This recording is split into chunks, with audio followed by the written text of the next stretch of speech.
Finally আপনাদের একটা সুসংবাদ দিয়ে আজকে ভিডিওটা শুরু করতে যাচ্ছি। আজকের ভিডিওটা সত্যি অন্যরকম হবে। অবশেষে গুগল অফিসিয়ালি বাংলাদেশে লঞ্চ করতেছে। এটা কিন্তু আমাদের জন্য অনেক বড় একটা সুসংবাদ। হয়তো বা আপনাদের এইভাবে আর ফোন কিনতে হবে না, কিন্তু গুগল স্টোরে যাবেন, নতুন একটা ফোন দেখবেন, পারচেস করবেন, চলে যাবেন। হয়তো বা আমাকে আর তখন আপনাদের মনে পড়বে না বা আমাকে দরকার হবে না। তখন আপনারা নতুন নতুন ফোন পাবেন, কিনবেন, এনজয় করে চলে যাবেন। তা হয়তো বা তখন আমাকে মনে রাখবেন না।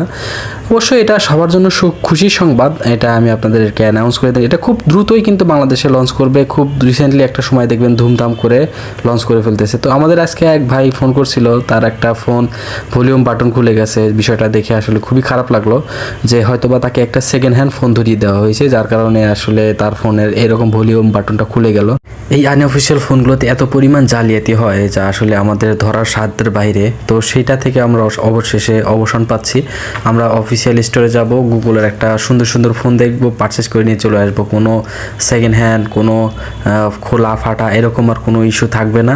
তো আজকের ভাইরা আসছে কোনাবাড়ি থেকে, তাদের একটা গুগল পিক্সেল 7 প্রো ফোন লাগবে। তো আমাকে ফোন করছিল, তো ফোন করার পরে চলে আসছি আমরা অ্যাপেল গ্যাজেটে।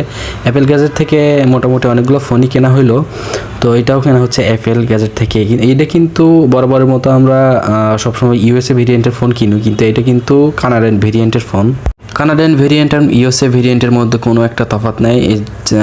অ্যাজ লাইক ইউএসএ ভেরিয়েন্টের যেরকম প্যাকেজিং ছিল এবং কানাডিয়ান ভেরিয়েন্টের সেম প্যাকেজিং ছিল। তো এটা নিয়ে আমরা কোনো সংকোচ করি নাই। তো তার টার্গেট ছিল হচ্ছে 256 জিবি কেনার, কিন্তু 256 জিবি অ্যাভেলেবেল না থাকার কারণে 128 জিবি নিতে হচ্ছে। এখন মার্কেট প্রাইস আছে 256 জিবির 53,000 টাকা এবং 128 জিবির মার্কেট প্রাইস আছে হচ্ছে 49,000 টাকা। তো যারা রিসেন্টলি ফোন কিনতে চাচ্ছেন তারা অবশ্যই প্রাইসটা আপডেট করে রাখবেন। যারা কিনতে চান অবশ্যই আমার ভিডিওতে কমেন্ট করেন। অন্য কোনো ভেরিয়েন্ট 1 টেরাবাইটের 512 জিবির একটা ভেরিয়েন্ট আসছে, আপনারা চাইলে সেটাও নিতে পারেন। যারা ভিডিও কন্টেন্ট বা ইউটিউব ব্লগিং করেন তাদের জন্য 512 জিবিটা খুবই ভালো হবে এবং স্মুথলি চালাইতে পারবেন।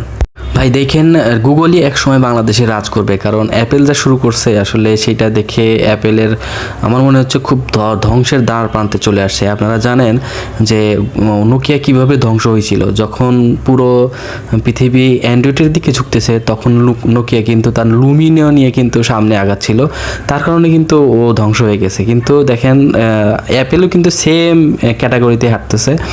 তারা পুরা দুনিয়া নতুন নতুন ডিজাইনে ঘুরতেছে, কিন্তু তারা বারবার সেই একই ডিজাইন মানুষকে খাওয়ানোর চেষ্টা করতেছে।